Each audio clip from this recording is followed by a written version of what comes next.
I'm scrolling through. Not as many big games this week. What, Ole Miss, LSU? That would be big. UCLA, Oregon, Texas, Oklahoma State. There's some big games out there, but not like last week, Kansas State and TCU. All good things, whatever. What we're going to talk about is some college football. Welcome into Up to the Second College Football. I am David Nuño, and this show is presented to you by Academy Sports and Outdoors. They want to remind you to have fun out there with Academy Sports and Outdoors. She's Kennedy Smith. Yo soy David Nuño. What are we wearing today? I'm wearing the first real outfit of fall. It's 52 degrees here in College Station, so I had to whip out the turtleneck.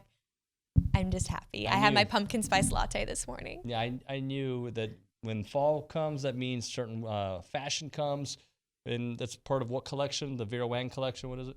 The Fashion Nova collection. Fashion Nova. I'm not at Vera Wang status yet, okay? If you want to give me a raise, feel free. Yeah, let's do it. So what do we got going on today? Well, we're going to talk about a lot of matchups, but, I mean, we need to talk a little bit about Alabama and Mississippi State from last weekend. What do you think's at stake for both of them right now? All right, so because Bama is not used to well, I guess they did lose last year at this point in the season, but for them, another loss, because they do get Mississippi State this weekend, would be catastrophic because I think then they're eliminated from the college football playoffs, more than likely. I mean, there are some scenarios in play. As for Mississippi State, I found out they haven't scored a touchdown against Alabama during the Mike Leach era, and the offense has been real struggling against them. I think 2 losses at this point is not something that people did not predict. That being said, they got so high up in the rankings after a bunch of victories. They do not want to have a third loss, but I think a lot of people think, and you'll see it in our interview, that is probably inevitable, but could be catastrophic for both teams. And then Ole Miss is on fire. They are having a hell of a season. You think this can continue? Backloaded schedule is what I say, but the good thing for Ole Miss is I think even though they haven't really played anybody of substance just yet, and they have. I mean, the Kentucky victory you got to give them credit for. We're about to find out how good they really are. But I will say, when you get early victories like this and you get to this point of the season, you use that as momentum that can fuel you in some games that might be tougher than expected. Well, we've got a good show lined up for you guys with some outstanding guests. First, we have Mason Rudolph. He is a former OSU and current Steelers quarterback, along with Josh Pate from Late Night with Josh Pate, and then some insiders from Alabama, Mississippi State, and Ole Miss. So stay tuned because this is Up to the Second College Football. All right, let's go to our big guest of the week, a man who's going to be, traveling to Oregon this weekend, and we just found out that it's supposed to be raining after not raining after a month. Josh Pate, Late Night with Josh Pate, joining us here on the show. What's going on, my man?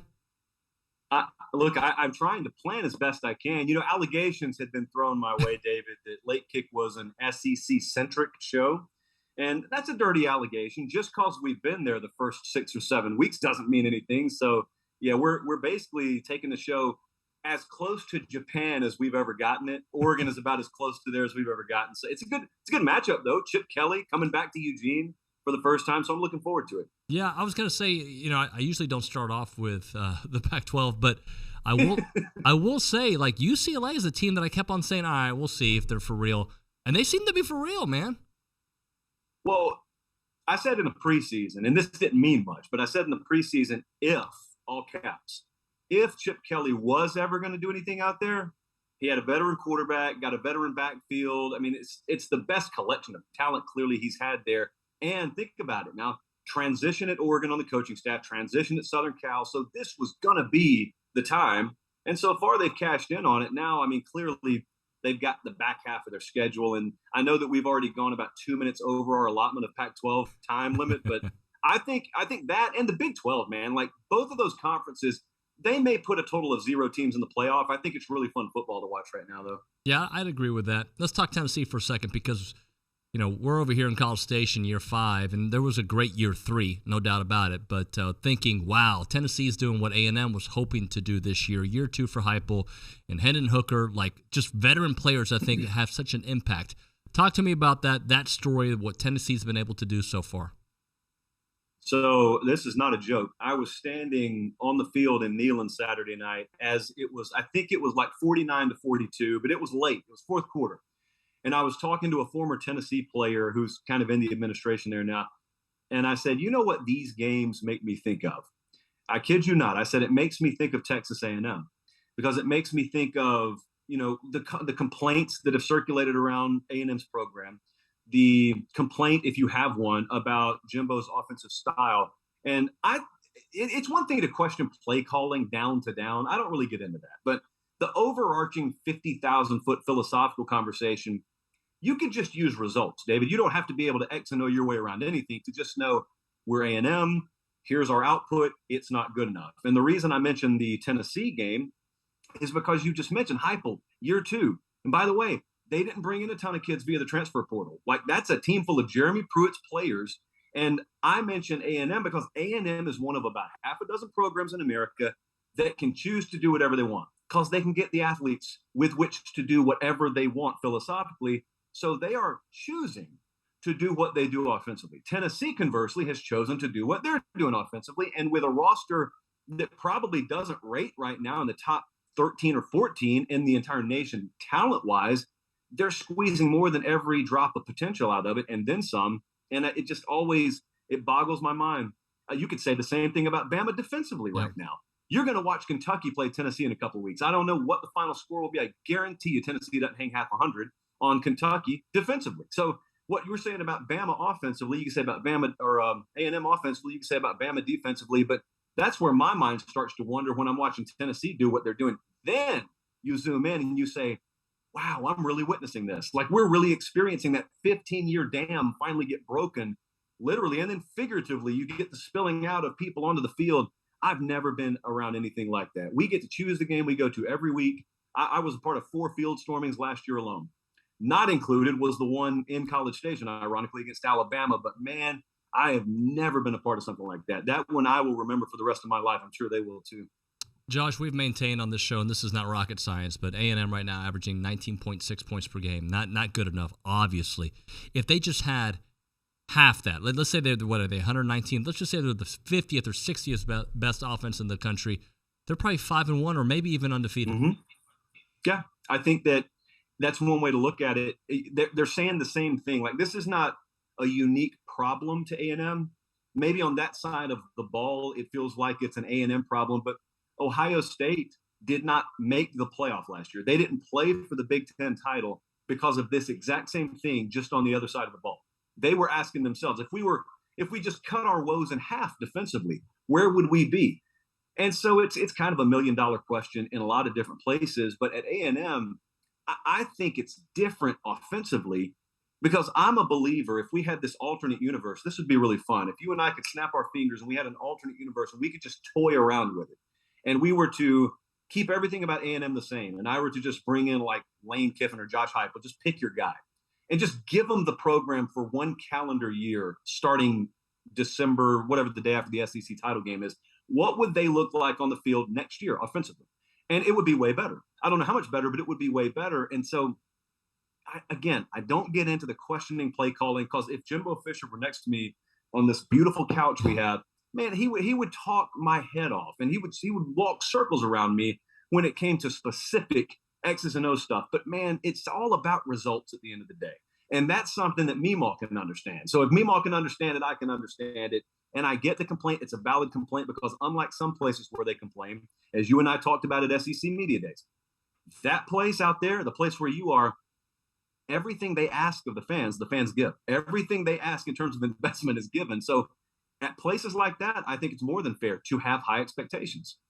How big of a game is this? I'd say for both programs, because A&M sitting in at 3-3. They win the second half of the schedule, very manageable. It sets them up for a nice night game against Ole Miss. That, with Caulfield, anything can happen.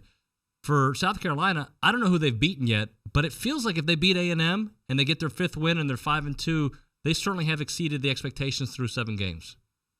It very much would be that way. Here's the thing about college football. In Major League Baseball, they play 162 games. So you can have these streaks. You can go 4-12 in a stretch and still win the division. And conversely, you can go 12-4 and still finish 16 games out of 500. In football, we only play 12 of them. And so you can go 1 week from feeling like a team season has fallen off a cliff to realizing, hold up, you just said it. If South Carolina wins this week, their record would be what? 5-2. 5-2. Like, what did you feel about that team 2 weeks ago? You felt like there's no chance that team's making a bowl. And they're going to certainly regress record-wise. Well, that's what the span of 1 week can do in this sport. And I would say the exact same thing about Texas A&M. Look where LSU is right now. LSU is about to play Ole Miss for second place in the division.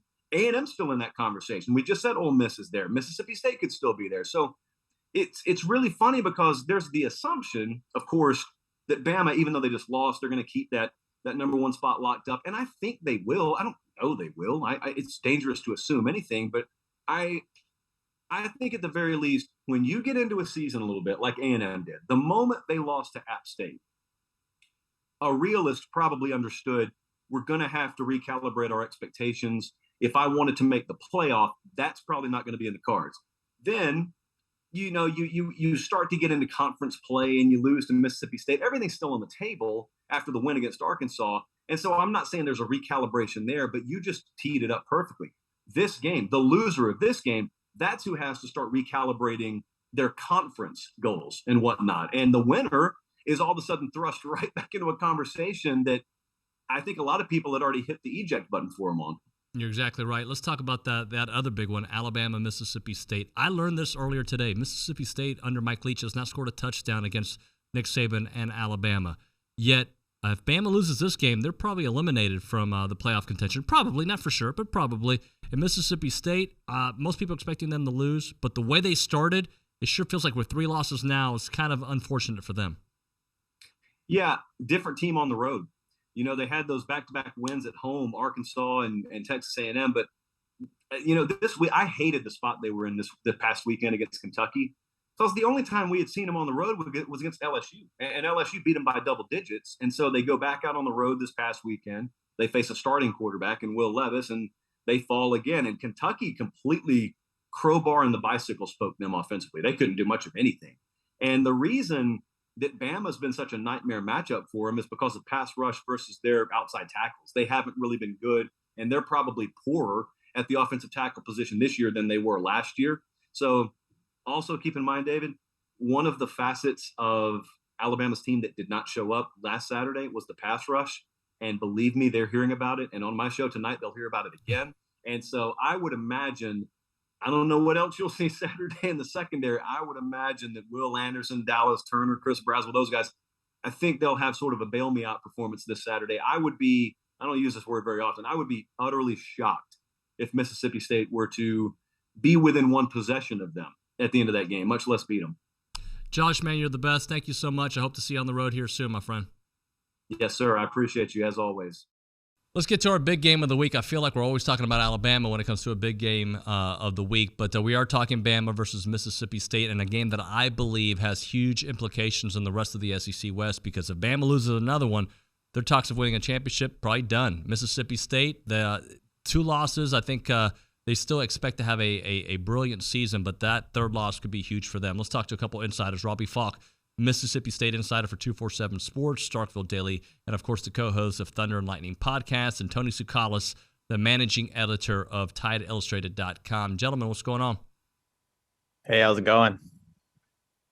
All right, let's get How's it going, Dave? Thanks for having me on, man. Yeah, thank you, Robbie. Appreciate you. Let's get things going right now. Robbie, what went wrong for Mississippi State against Kentucky? I think that Kentucky did a good job defensively giving Will Rogers fits. It lined up a lot like that LSU game to me. I thought that they disguised what they were doing well pre-snap. Will Rogers wasn't able to really dissect it as well. And I thought State kind of got away from what's been working in the past few weeks, and that's running the football. They ran the football, I think, 10 times in that game for like 22 yards. The offense kind of dipped back into that 2020 stage where they couldn't run the football and they just kind of put all their eggs in the passing basket. And that's just not going to work in the SEC, especially against teams like Kentucky that has a really good defensive coordinator. And, of course, Mark Stoops is the head coach, a defensive-minded coach. He knows how to scheme it up. So I thought that State really got away from what's been doing well for them.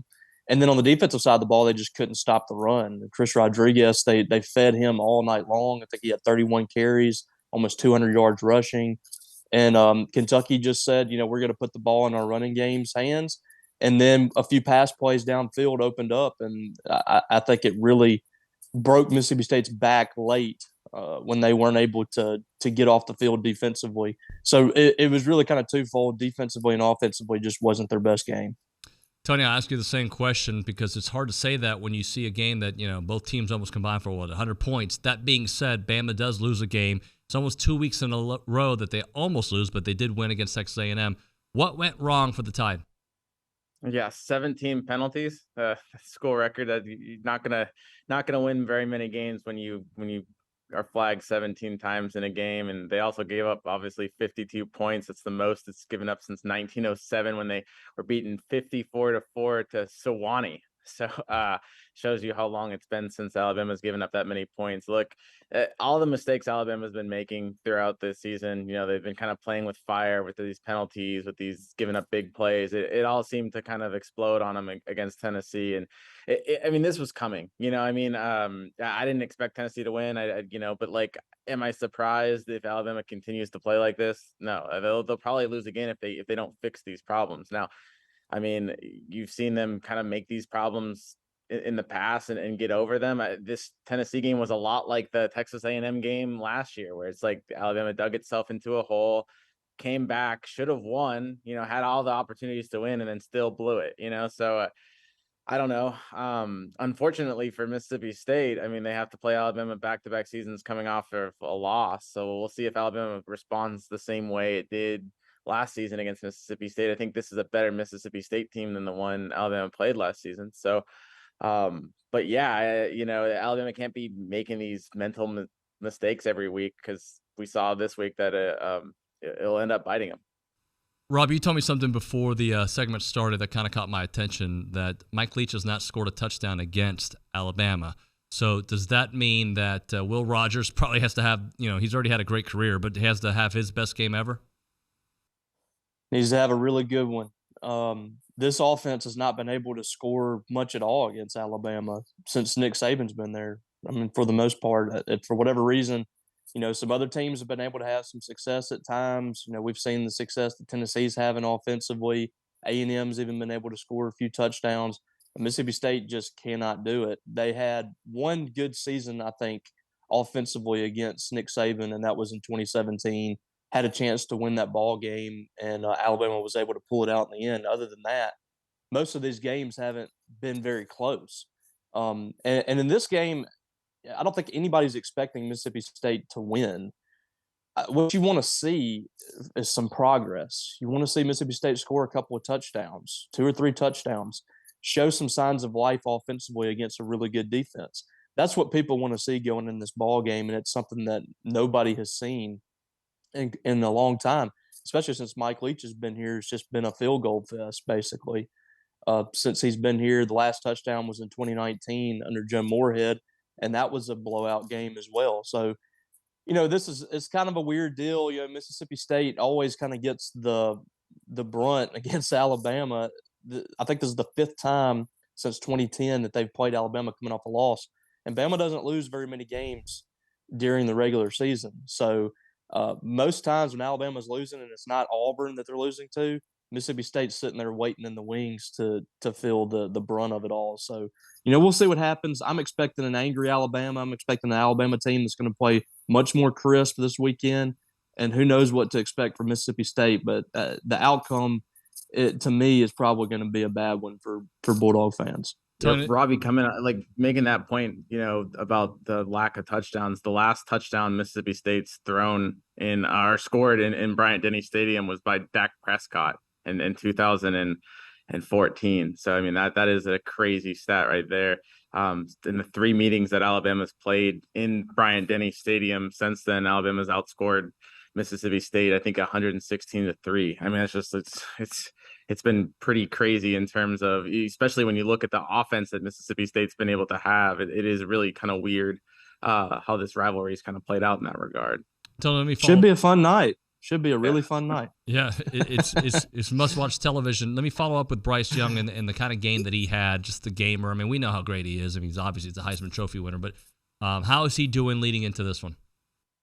Yeah, I mean, look, he looked amazing. I think that his game against Tennessee might be one of the best games I've seen him play for Alabama. It's a shame that he couldn't get the help he needed in that game, because, I mean, some of the plays he made, he reminded me of Johnny Manziel, just kind of escaping pressure and just kind of like the backyard football aspect of it. And he was just, dodging defenders, olaying people, and then finding open people. It was kind of a wasted performance. I think if Alabama pulls out that win, you look at that and you say, man, that might have been his Heisman moment this season, So I guess the shoulder looks fine. I mean, you can't really play better than he did against Tennessee. So I think that should be, that shouldn't be an issue moving forward. He did take some big hits against Tennessee, but it didn't seem to affect him. So I think in terms of his status and stuff, I think he should be just fine. All right, last question for both of you, and Tony, you answer it first. Just what does a loss do for this season for Alabama, for Mississippi State, considering where Bama expects to be and where Mississippi State was expecting to finish out, especially early with those big-time victories? Tony, you go first. Well, a loss would pretty much eliminates Alabama from the playoff. I would think so. Maybe there's some weird scenario where they could hope for a few losses and things to play out, and maybe they win the SEC title and maybe you make the playoff with 2 losses, but that's probably not going to happen. So a loss probably ends Alabama's season, for all intents and purposes. They can't lose back-to-back games either. I mean, that's just very uncharacteristic of Nick Saban. So, I think that, Robbie's right. They're going to have an angry Alabama, but I think it's, it's an Alabama that's going to have to prove itself. And it definitely can't afford a loss this week. Robbie? For Mississippi State, I don't think it changes a whole lot. Everybody's pretty much penciled this in as a loss anyway. I mean, that's kind of what happens at the beginning of the season. It is what it is. But it just puts more pressure on them to go win these games here in the back half of the schedule. Georgia's going to be another one that people are probably penciling in as a loss. So that leaves you 3 ball games there that you've got to take care of business in, and that's East Tennessee State, which I think shouldn't be a problem. Auburn, who showed signs of life against Ole Miss, and then Ole Miss on the road. You're playing a team that's beaten you 2 straight seasons, and you haven't played well on the road this year. That game gets magnified this year, I think, because you didn't take care of business on the road at LSU and Kentucky. So, this game is what it is. It's kind of one of those games, just get it out of the way if you're Mississippi State. But moving forward, I mean, those games are really magnified for Mississippi State down the stretch. Awesome stuff, Tony and Robbie. Appreciate your time, guys. Let's do it again. Definitely. Thanks, David. All right, Ole Miss has been one of the fun stories in college football. 7-0, ranked 7th in the country, and they got a tough one with LSU this weekend. Let's talk to our insider from Ole Miss, Neal McCready of rebelgrove.com. Neal, what's going on, my friend? Man, I'm just trying to make it each week right now. You know how that is, just day to day. It's been an interesting season so far, and it's about to get really interesting with these next 2 weeks because Ole Miss has a couple of real road tests. Nothing against Georgia Tech or Vanderbilt. I mean, it is what it is, but it's not like going to Baton Rouge and College Station. They're in for an exam here over the next couple of weeks. Well, I was going to say, I feel like this is we kind of expected this, right? You looked at the schedule, and you didn't know how the quarterback situation was going to play out, and the running game has been so phenomenal, but we knew it was backloaded, and they took advantage of that, and now they're playing with, I think, some momentum that they can maybe carry through. Yeah, that's exactly right. It was interesting when you looked at it before the season. That's kind of what I said. There's one game that really sticks out. That's Kentucky, October the 1st. You said that's going to be a challenge, and it was. Came down to really 1 or 2 plays, and Kentucky had a false start, and then Ole Miss made a play to free the ball up, and they win the game.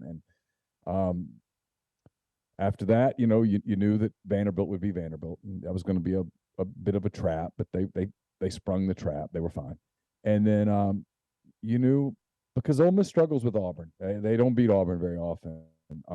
There was going to be a little mental thing there, and there kind of was, but they got it done. And so, like you said, here they are. They're 7-0. People say, well, they haven't played anybody, which is valid. On the flip side, they've played who they were assigned to play. And, they don't make the SEC schedule. The SEC does. So that's who they drew to open was Kentucky, Vanderbilt, and Auburn, and they've beaten them. So they're 3-0, and they have some momentum. But, yeah, it's backloaded because now you get into a stretch of schedule that, David, they could lose all these games. They could win them all. There's none of these games, including Alabama, that I look at and go, oh, no, that's not winnable. The flip side, none of these games, none of them of the next 5, do I look at and go, oh yeah, there's no way they lose that. I mean, they so everything from 7-5 to 12-0, I suppose, is on the table. So teams have been able to run on Ole Miss, but Ole Miss has been able to really run on teams. So let's start off there on the defensive side. That can't continue for this team to continue at this pace, right? No, absolutely not. If it does, they'll lose Saturday. They'll lose the next Saturday. They're about to face Jaden Daniels, who keeps plays alive with his feet. And then last week at Florida, and look, how good is Florida? I don't know. But last week he started being able to connect with Keishawn Butte, who probably is the most talented wide receiver in the league. Whether he's the best or not remains to be seen, but he's awfully talented. And so they connected some, and so now they've got that going for them. And Daniels makes plays with his feet. He tries to be kind of perfect, and they've been telling him, hey, take some chances. We want you to throw into one-on-one. We want you to let our guys make plays. LSU has these extremely talented, skilled players. And if he gets that into his head now, I mean, they become a dangerous team. Ole Miss has, first part of the season, tackled really well. Here the last 2 weeks, they haven't tackled well at all. And they've got to get that shored up. They were ahead of Auburn 21-0, and they let Robbie Ashford, the Auburn quarterback, kind of run around a little bit. And then next thing you know, Tank Bigsby got going, and next thing you know, that was a ball game. And at 21-0, I thought, man, they're about to blow these guys out. Who knows? Maybe this team's better than I thought it was. And then they flirted with disaster, and then they made a couple of plays, and they ended up winning by 2 scores. But to answer your question in a very long-winded way, yes, they absolutely have to get it shored up defensively, or when they face the Devin A. Chains of the world and KJ Jefferson and Sanders, the running back, and I mean the cat at Alabama, Gibbs, my God. I mean, those kind of guys will kill them if they don't get much better in terms of run fits and angles and tackling and bringing guys to the ground. So how's the offense evolved? Because back in the day, you would have said, yeah, Lane Kiffin likes to run the ball. But then recently it's been more about that aerial attack. But here they are, one of the best backfields in all the country. I try to write about this a lot. I feel like I do. And maybe it's just because I'm not a big national writer. Lane Kiffin it's kind of a complicated thing. People get so hung up with his social media and his tweets, and they're funny. And he tweets the picture of him the day that he left Tennessee, and he tweets the picture of the day that he got fired at SC and the tarmac and all that stuff. And he does funny stuff on Twitter, and he has the dog and all that stuff. But what he really does well is, dating back to his days at SC, to his days at Alabama, is whatever you give him, here are the tools you have to play with, to work with. He says, okay. And he fits his system around those tools. He doesn't take the tools and go, I'm going to jam you into this hole right here, despite the fact that you don't fit. And then I'm going to come over here and I'm going to do the same thing. And we're just going to make this work. No, that's not what he does.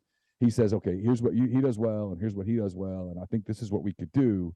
And then he just sort of fixes his deal. And last year, that was Matt Corral.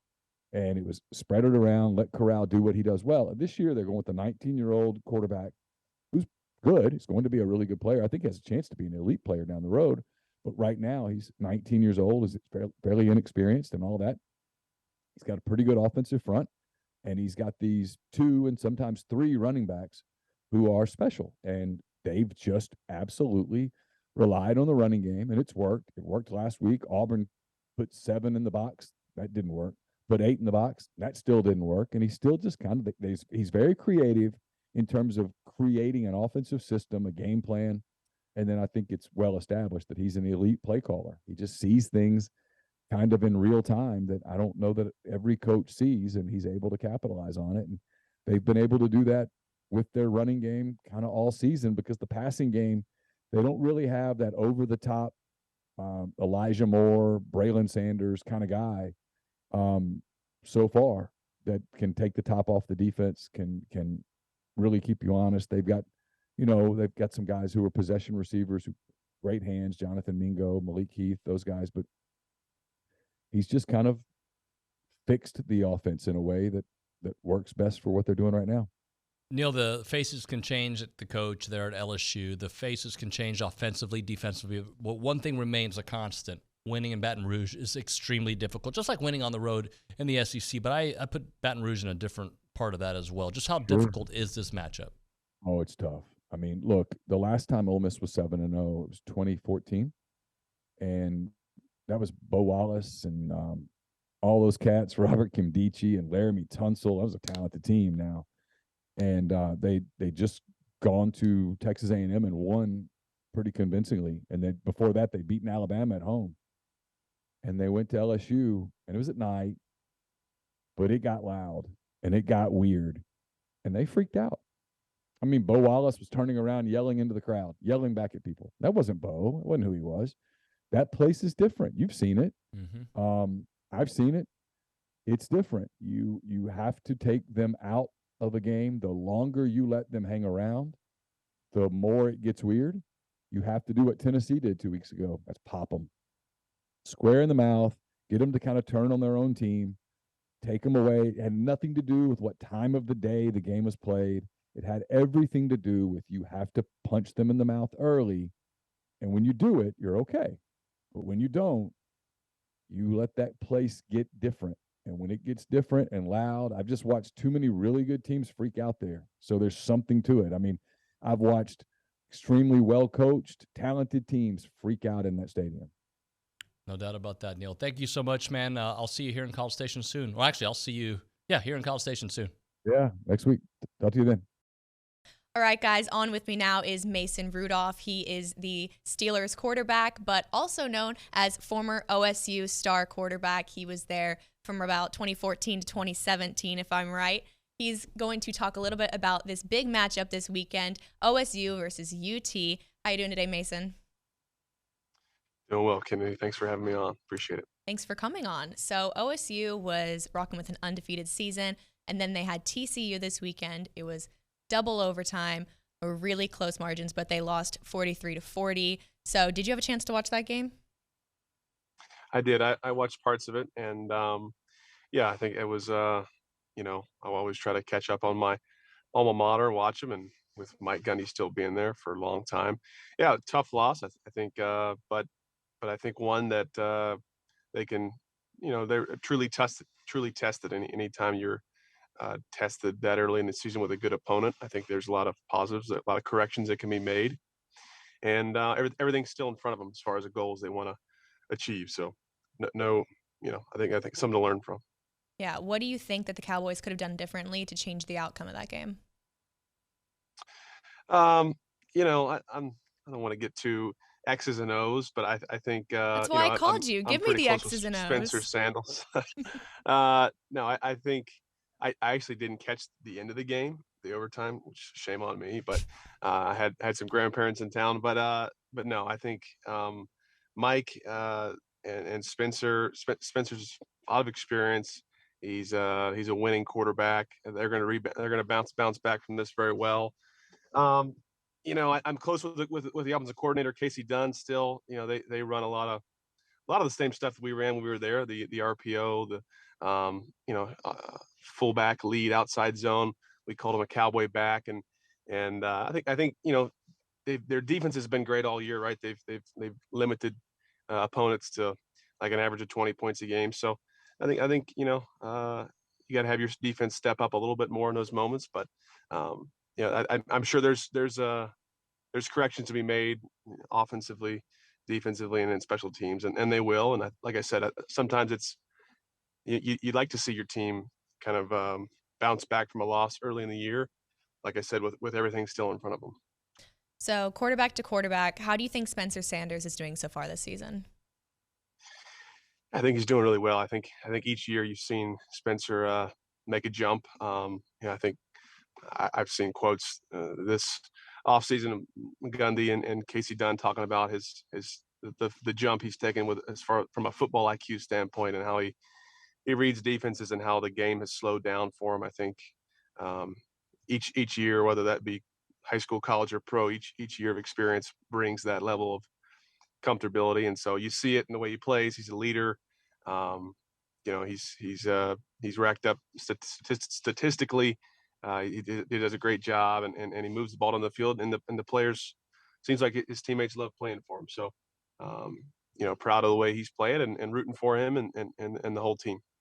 All right, now we got to look at the other side here. Kind of what threat do you think Quinn Ewers poses for Oklahoma State's defense?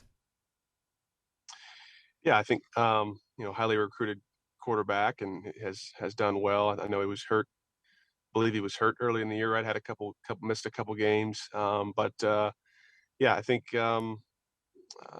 we have traditionally done pretty well against Texas. Now that's every year's a new year, but I think the Cowboys, seems like Mike Gundy's always had a recipe for University of Texas at Austin. So I think it'll be a fun game to watch. A little bit of a rivalry there, right? Not as much as Bedlam, but still, good on good, two good teams, cream of the crop in the Big 12, and it'll be fun to watch. And yeah, I mean, sometimes you just have to,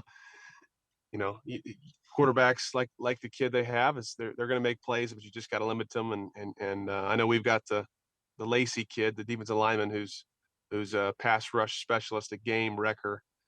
Coach Tomlin calls those kind of players game wreckers, and so got to get some pressure on him. Got to make him a little uneasy back there. Yeah, you know a thing or two about beating the Longhorns. You led OSU to beat them in 2015, 16, and 17. So tell me a little bit about what you remember back in those matchups. Yeah. Well, I think both times we were in Austin, hot as crap. I mean, 115 degrees on the turf plus. So, and it's just a tough place to play. I mean, it's always loud. You got McConaughey on the sidelines throwing up the hook 'em. So that's, he brings that extra, sorry, horns down. He brings that extra energy. That's makes it just a great environment to play in. It's what college football is all about. And it's fun, but and then in Stillwater, we handled them pretty well, but listen, they recruit well. They've got great athletes, great players, and such a strong, rich history of winning. And but we like I said, we got the best of them. During my time, and I hope the Cowboys can get it done this week as well. Well, good to hear. And for you personally, the Steelers are taking on the Miami Dolphins this week, and the quarterback situation for the Steelers is looking a little different. I mean, Pickett's looking like he'll be out this week. So what does your preparation look like as you head into Miami this weekend? Yeah, there's with concussion protocol, you don't know, not sure if he'll be available or not. But I think each week for me, I've gotten into such a groove and a rhythm, whether I've played over the last 5 years in Pittsburgh or primarily been a backup. I'm used to that, preparing yourself each week, really, really dissecting the call sheet, watching the tape, trying to get a feel for what they do best, schematically, from a personnel standpoint, who are their best players, who are the guys we got to maybe get a tight end chip or a running back, kind of just an emphasis on protection, which Miami's got a handful of great playmakers on the edges, with one being Emmanuel Ogbah, who's a Cowboy and a former teammate, Melvin Ingram. And so they'll be a tough opponent, and I'm looking forward to the challenge down in South Beach. All right. Well, thanks so much. That was Mason Rudolph, OSU and Steelers quarterback. All right, Kennedy, that's going to do it for Up to the Second what? What's the name of our show? Up to the Second, college football. It's funny how when you say that, you turn your shoulder, you like it. And who's it presented by? Presented by Academy Sports and Outdoors. I have a fun fact for you, David. Did you know that when I was about 12 years old, I was an Academy Sports and Outdoors model? Actually, I did know that. Do you know You how did? I know that? How? Because of course I Googled you. No, I knew that because you've told me that in this same studio Did I? within the last month. Not on the air, so now it's like brand new. Y'all, I've had like 3 concussions in my life. Things just don't reals? stick up. Yeah. I was a hurdler. I didn't. You fall. It's a wrap. And then 2 more times, yeah. I didn't know that. Knocked some things out of my head. All right, so we found out that she's done Academy Sports and Outdoors modeling work and has had concussions. I haven't done either, but it's a fun show. Thank you so much for watching. We'll see you next week.